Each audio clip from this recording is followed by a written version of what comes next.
Hello दोस्तों, नमस्कार। कैसे हैं आप सब? आई होप कि आप सब अच्छे होंगे और खूब बढ़िया से मन लगाकर पढ़ाई कर रहे होंगे। जैसा कि आप लोगों को पता है, हम लोग अभी पढ़ रहे हैं, प्रैक्टिस सेट हल कर रहे हैं। आप लोगों को प्रैक्टिस सेट जरूर लेना चाहिए क्योंकि टाइम ज़्यादा नहीं बचा है। तो प्रैक्टिस ही केवल एक मात्र रास्ता है जो हम लोगों का बेड़ा पार कर सकती है, यानी कि आप लोगों का बेड़ा पार कर सकती है। प्रैक्टिस जितना से ज़्यादा हो सके सो वो करिए और प्रश्नों को हल करिए अच्छे से। उसको समझ समझ कर करिए, ना कि रटने पर बल दीजिए। केवल समझना है और प्रैक्टिस करना है। और जितने भी क्वेश्चन मिले आप लोगों को फटाफट से उसको नोट्स बनाते जाइए और उसको क्या करिए, सॉल्व करते जाइए। तुरंत का काम तुरंत करते जाइए क्योंकि टाइम बिल्कुल भी बचा ही नहीं है कि हम लोगों के पास टाइम हो बिल्कुल। तो चलिए आज के सेशन के साथ स्टार्ट करते हैं न्यू प्रश्नों के साथ। तो 30-35 प्रश्न शायद कल हुए थे, आज उसी के आगे कंटिन्यू करते हैं। पहला प्रश्न है, इनमें से कौन सी पश्चिमी हिंदी की बोली नहीं है? नहीं है पर विशेष ध्यान दीजिएगा क्योंकि प्रश्नों में ये गोल गोल घुमाने वाला प्रश्न नहीं है पर ज़्यादा प्रश्न बनते हैं। नहीं है पर बघेली है, ब्रजभोली है, बुंदेली है, कन्नौजी है। तो इनमें से कौन सी पश्चिमी हिंदी की बोली नहीं है? तो बघेली हिंदी को क्या कहते हैं? यह पश्चिमी बोली की नहीं है। अगला है, बालकाय मोदक रोचते, यानी बालक को क्या है? मोदक बहुत पसंद है। बालक को मोदक बहुत पसंद है। इसमें रेखांकित पद में कौन सी विभक्ति है? विभक्ति पूछ रहा है यहाँ पर। रेखांकित पद में बालकाय मोदक रोचते में कौन सी विभक्ति है? द्वितीय है, तृतीय है, चतुर्थी है, पंचमी विभक्ति है। तो कौन सी विभक्ति होगी? कौन सी होगी? चतुर्थी विभक्ति है। बालकाय मोदक रोचते, रोचते का अर्थ होता है कौन सी विभक्ति? चतुर्थी विभक्ति। सी ऑप्शन बिल्कुल सही है। अगला प्रश्न देखते हैं, निम्नलिखित निर्गुण कवियों का सही कालक्रम कौन सा है? तो निम्नलिखित निर्गुण कवियों का सही कालक्रम है कौन सा? दादू कबीरदास, सुंदरदास, मलुकदास, मलुकदास सुंदरदास, कबीरदास दादू। यह है सुंदरदास मलुकदास या दादू कबीरदास हैं। यह है कबीरदास, दादू, मलुकदास या सुंदरदास। तो कौन होंगे? कबीरदास, दादू, मलुकदास और सुंदरदास। इनका सही कालक्रम होगा। अगला प्रश्न देखते हैं,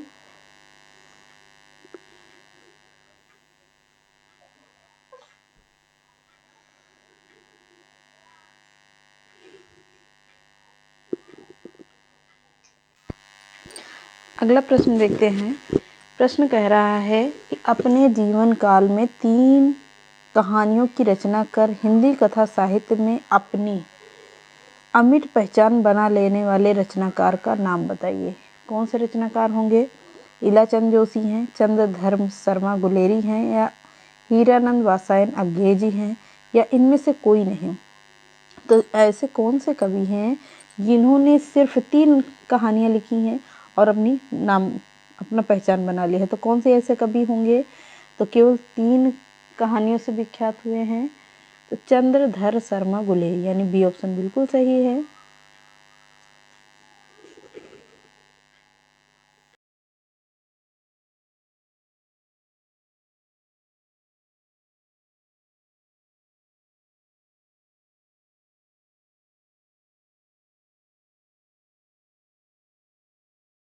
राष्ट्रपति, कवि व साहित्यकार या समाज करता है? तो पारिभाषिक शब्दावली की निर्धारण कौन करेगा?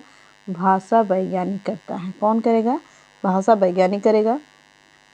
अगला प्रश्न है, किराता अर्जुनियम के प्रत्येक सर्ग का अंतिम पद है क्या? लक्ष्मी है, विष्णु है, शिव है या श्री है? तो किराता अर्जुनियम का प्रत्येक सर्ग का अंतिम पद क्या माना जाएगा? लक्ष्मी माना जाएगा। यह तो देखेंगे कि कोई भी एक ऐसी रचना है जिसमें जो शुरू करने से पहले ही क्या होता है? श्री गणेश करना। तो श्री गणेश करना, पहले शुरुआत में श्री गणेश होगा और अंत में क्या है? लक्ष्मी माना गया है।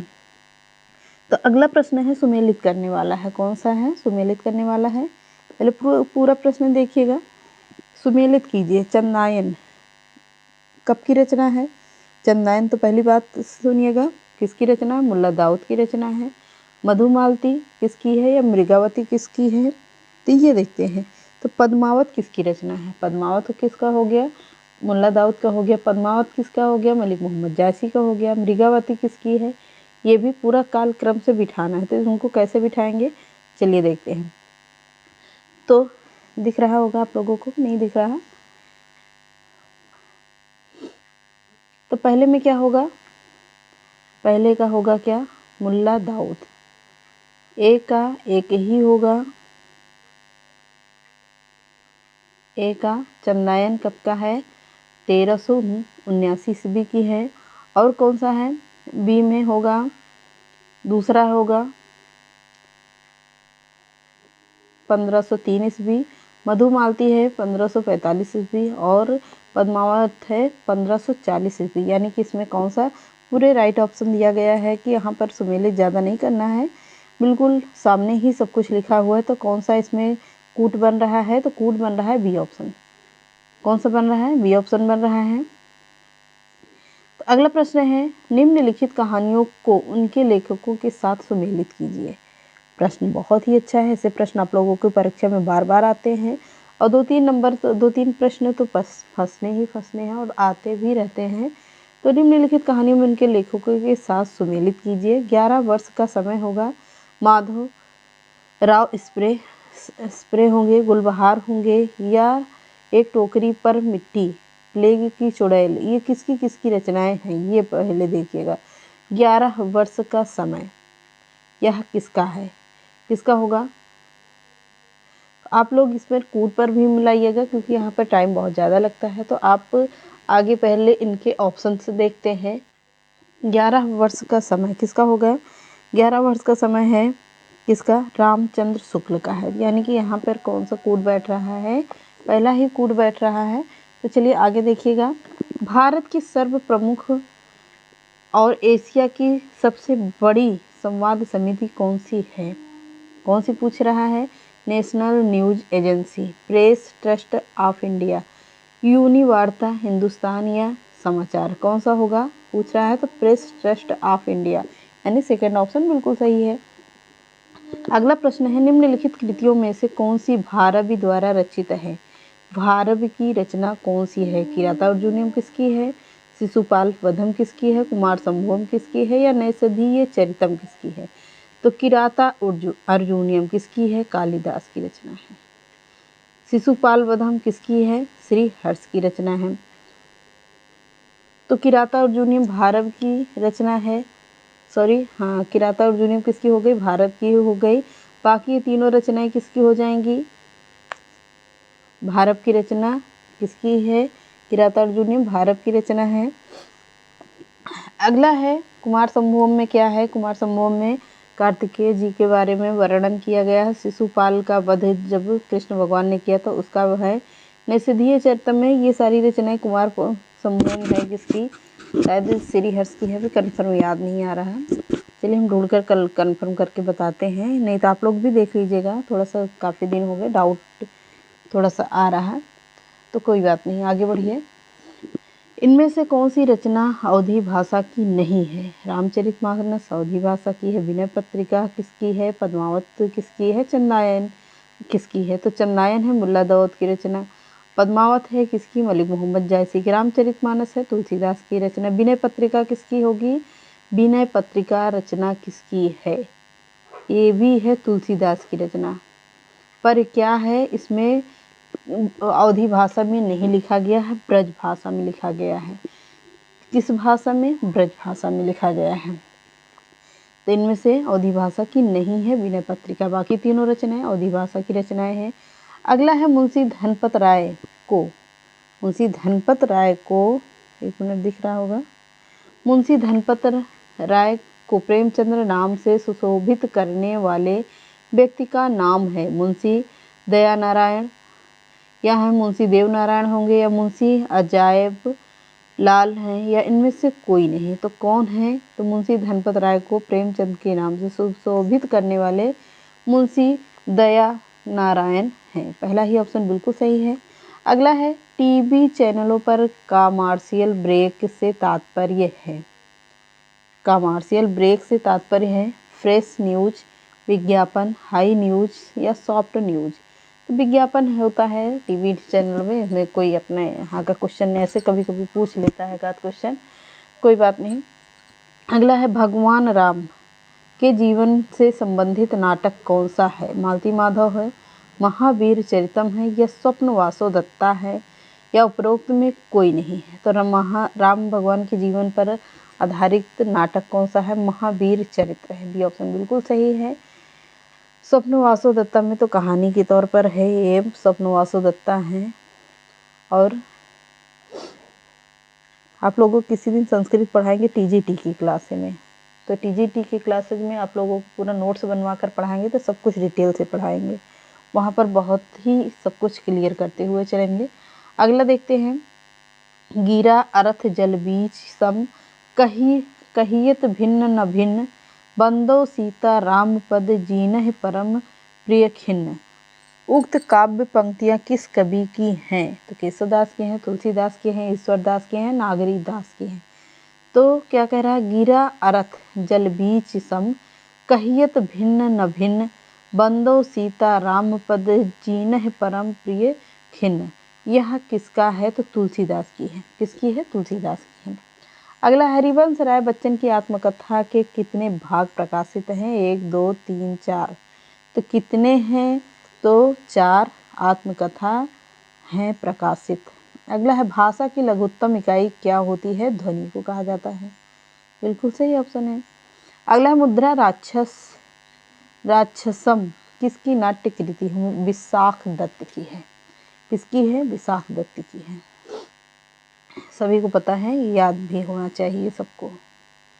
सुदामा चरित्र के लेखक कौन है? तो सुदामा चरित्र किसका है? तो नंददास का है, सभी को पता है। रत्नाकर का नहीं होगा, सुदामा चरित्र है, सिर्फ नंददास ने लिखा है। अगला प्रश्न है, एक बूंद सहसा उछली किसके द्वारा लिखित यात्रा वृत्तांत है? यह प्रश्न है, 1 मिनट पूरा देख लीजिएगा। एक बूंद सहसा उछली किसके द्वारा लिखित यात्रा वृत्तांत है? आगे है राहुल सांकेत्यायन है, यशपाल है, या राम वृक्ष बेनीपुरी है। तो कौन होंगे? सहसा उछली, एक बूंद सहसा उछली, यह है अज्ञेय जी की। अगला प्रश्न देखिएगा, वर्तमान भारतीय गणतंत्र में हिंदी भाषा किस विशेष भाषा के रूप में मान्य है? राष्ट्रभाषा, संचार भाषा, माध्यम भाषा, या राजभाषा? तो किसके उसमें है? वर्तमान भारतीय गणतंत्र में राजभाषा। अगला प्रश्न है, बहुत ही जबरदस्त और बहुत ही अच्छा प्रश्न है, तो देखते हैं। पहले पूरा प्रश्न देखिएगा। सूची 1 को सूची सेकंड से सुमेलित कीजिए और नीचे दिए गए कूटों में सही विकल्प का चयन कीजिए। ये प्रश्न पूछ रहा है, तो कौन सा होगा?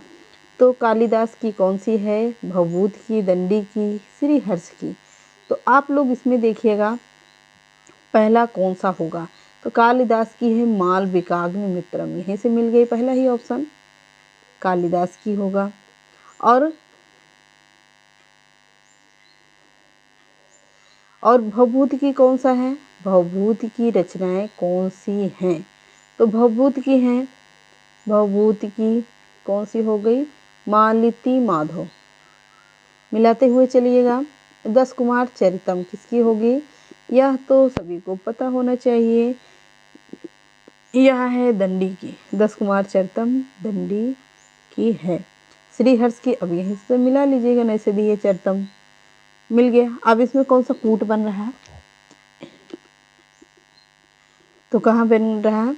तो पहले का चौथा यहाँ पर भी बन रहा है। हाँ, पहले का चौथा सी ऑप्शन में मिल गया, बिल्कुल सही ऑप्शन है।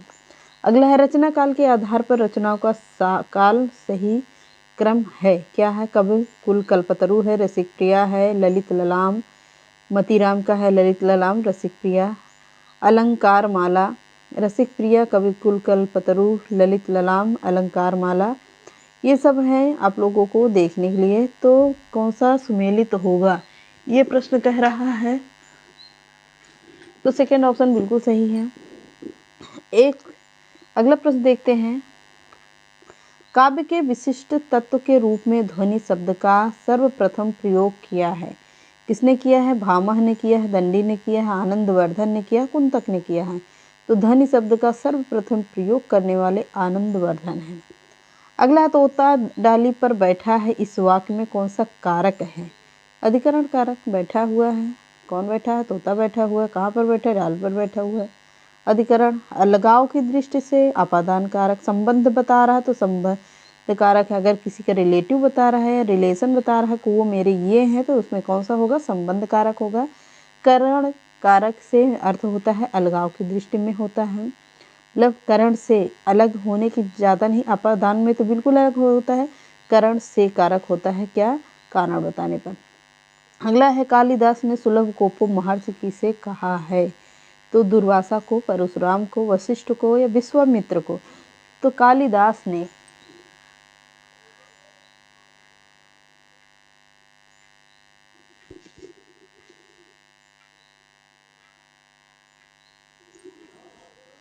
कालिदास ने पूछ रहा है, तो कालिदास ने दुर्वासा को क्या कहा? सुलभ कोपो महर्षि कहा है।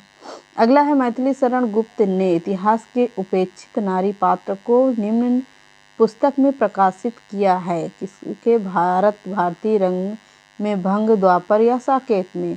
तो साकेत में किया है। अगला प्रश्न देखते हैं।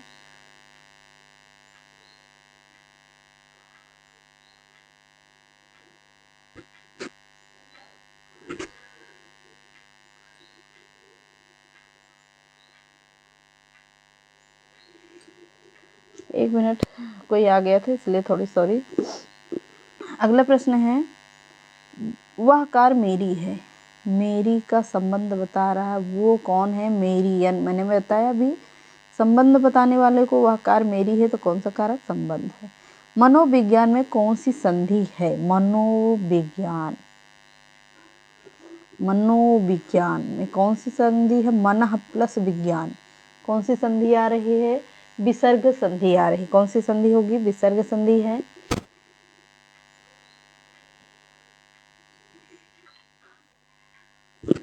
चलिए आज के सेशन को यहीं पर समाप्त करते हैं। थोड़ा सा कुछ इमरजेंसी काम आ गया है, तो आप लोगों को आज यहीं क्लास रखते हैं, यहीं तक। तो मिलते हैं नेक्स्ट क्लास में। चैनल पसंद आता तो लाइक, सब्सक्राइब एंड शेयर करिएगा। नमस्कार।